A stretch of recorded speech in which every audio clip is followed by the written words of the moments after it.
Morning, ladies and gentlemen. Eddie Marcus here. No doubt that people want to do the right thing. They want to do what they consider is the best thing, but they don't exactly know what it is that you can call the right or the best. And so they determine their response to that is what serves them, the individual, what promotes their satisfaction. And if it lines up with others, right on. And if it doesn't, right on.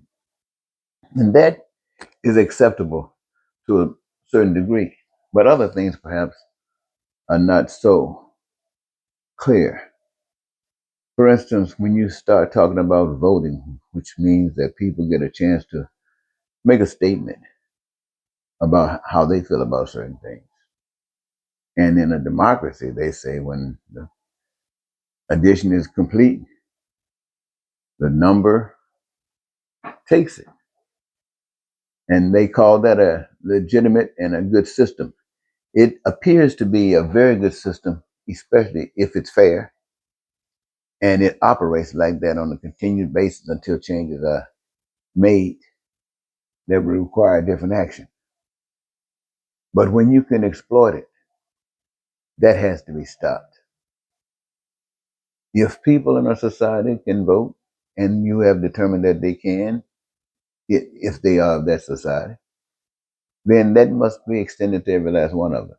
No complications set up to prevent any that might uh, be directly opposed to what your ideas might be, and so you try to manipulate that by making sure their participation is limited.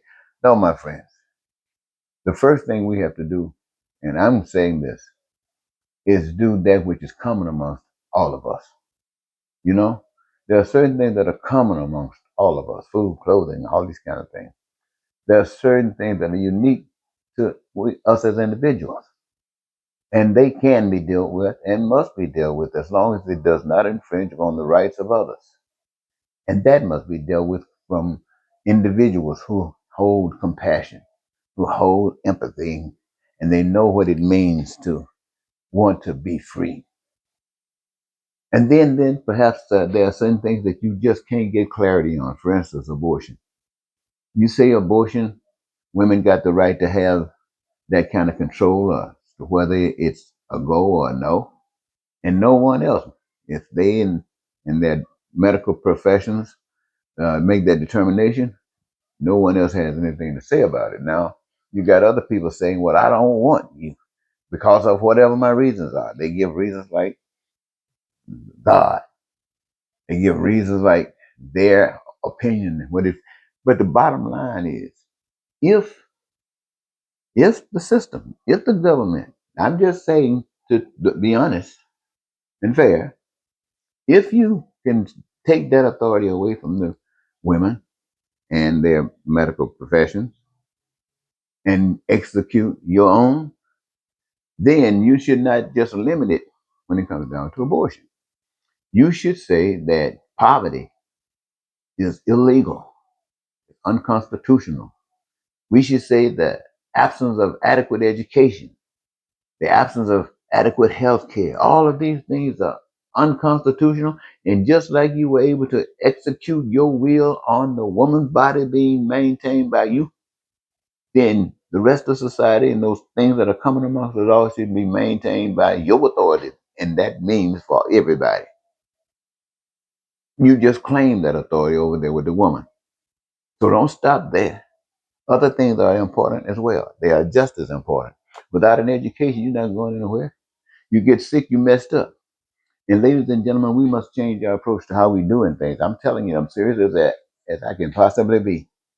When you have liars, and we have never, as far as we know, been introduced to people in public service that would just consider it normal to lie and call that lie an alternative truth while they laugh and go on and abuse the people that they use that alternative truth to. It's it's amazing how that happens, and yet it happens. And you got people trying to make decisions based upon are you lying or are you not? And how do you know? How do you go to the doctor when you say big pharma? They won't give you, they won't do the research to try to really cure you. All they want to do is treat the symptoms so they can keep on making that which they say is lifeblood money. So, ladies and gentlemen, I tell you this: as this is as I see it, as long as money plays a role in our society as it does today, we will be hell bent for eternity. Hell bent for eternity. Because see what money does, it actually causes you to go against the basic principle of life. The basic principle of life indicates that everyone is interconnected together. That's why we call it common. Everybody's interconnected together. Life. Everybody plays a part in life. Everybody got something that they do in life. And when they apply it, it creates not just the opportunity, but when you follow the principles, heaven on earth. But when you don't have that, when you got people exploiting, telling you what need to be said to get you to do what they want you to do, whether it's accurate or not in relationship to the norm, which allows lying, cheating. So you go to the doctor, big pharma won't do this, big pharma won't do that. So these guys who coming along telling you about big pharma, they're gonna trick you to listen to them rap for 20 minutes. Now they want to abuse you, exploit you as well, but they just want to make the price a little bit different, maybe save a couple of dollars. And I'm thinking to myself, human beings are full of it. Human beings are full of it. Those things that are coming amongst us, and those specific things, when you go to sleep at night and you need a doctor to watch you, to make sure that you don't oversleep, to make sure that you don't get drifted off in dreamland somewhere, but to be there to disturb you, to wake you back up. How can you go to sleep when you can't trust the doctor's going to wake you back up? Ask Michael Jackson. How can you do that? What happened to Michael can happen to anybody. What happened to people who want to be in professions that pay a lot of money? You get exploited all kinds of ways because everybody want to make a lot of money. And when everybody wants to make a lot of money, you get everybody coming to the door. So you can choose who you're going to let come in. And who you let come in represents who you are. And that could mean some really low down dirty stuff if you got a chance to see it before it's in. But people do it. Why? The lure of money. The lure of money for you to do evil. The nations. Yeah, you talk about trade. Yeah, trade is wonderful. Absolutely. Trade is used when you have no money. It's the same thing. Trade. But money is not there. So what you have, principles when it comes down to life. When you come down to people being full of it, you got money. So America, you are full of it. You got somebody running around telling you that all the lies and all the BS that they're feeding you gonna give you so much money you won't have, you don't won't know what to spend it at. You just have too much money to spend and feeding you that, and all you think, oh, that money, and this liar, you're full of it. How can you have a liar come and tell you something and you believe anything they say? You got a liar come and tell you some information that's supposed to be pertinent. The same liar that tried to overthrow your house. The same liar who chose the people who joined the forces of this liar and gave them freedom from the law, which means you know you're entitled, or I'm entitled to you. And whenever I call you, you got to come. That's what do you think that's all about? You are full of it. You put yourself in this position. Somebody say, well, freedom requires that you have to stand up because freedom ain't free. You got to stand up for freedom. And then, unless you got a common freedom, you're at war. Unless you got a common freedom, you're at war. So I say, as spokesman and advocate of basic human rights for all people, You are full of it. I watch evil run across this nation and across the world doing exactly what it wants to do. And you got a few people, I mean, really, who are serious about standing up for justice, even in the justice system. I mean, its head, they are from the pit of hell as far as their actions indicate. And I say that because of the pain and suffering that it supports. Now, the people themselves, I don't know where they come from, but I do know from the time they got in the position of the power that they hold right now, I do know what they are doing. I know who they're working for. They're working for evil. They're working for Satan or the devil because the actions that they are implementing are evil.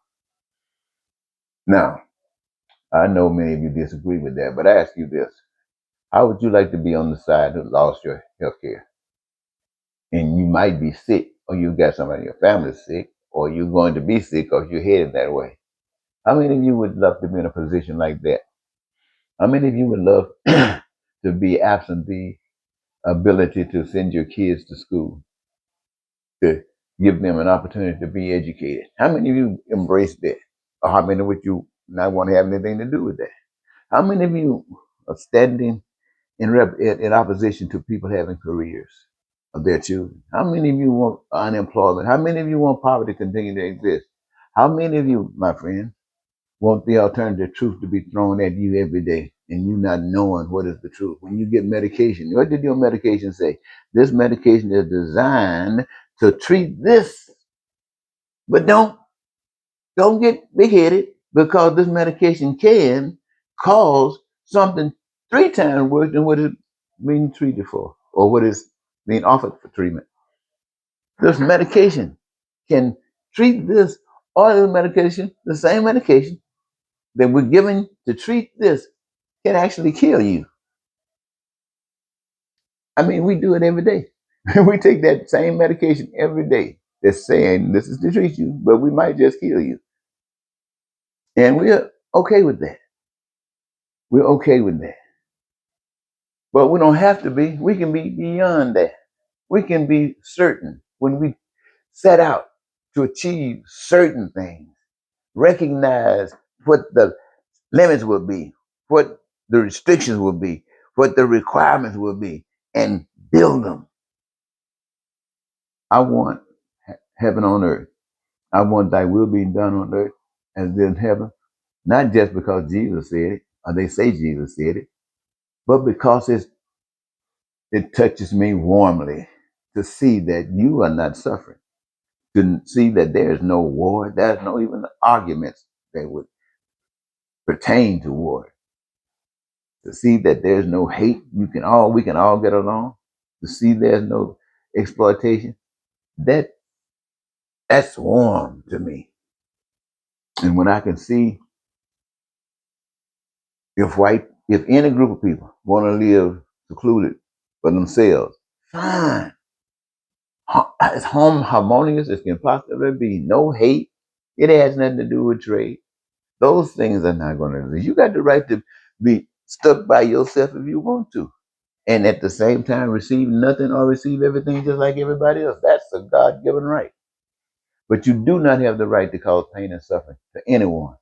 And anybody that sets out to cause pain and suffering to you or to anyone else considered from the pit of hell. And that's a fact. What we're living in America today, what we heard on the news today, what you're hearing all day long, you're not going to hear too much. I heard a judge down in Massachusetts, I think somewhere down there, doing some wonderful stuff in relationship to fairness and what is proper.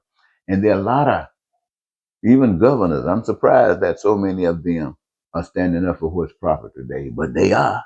That's a good thing.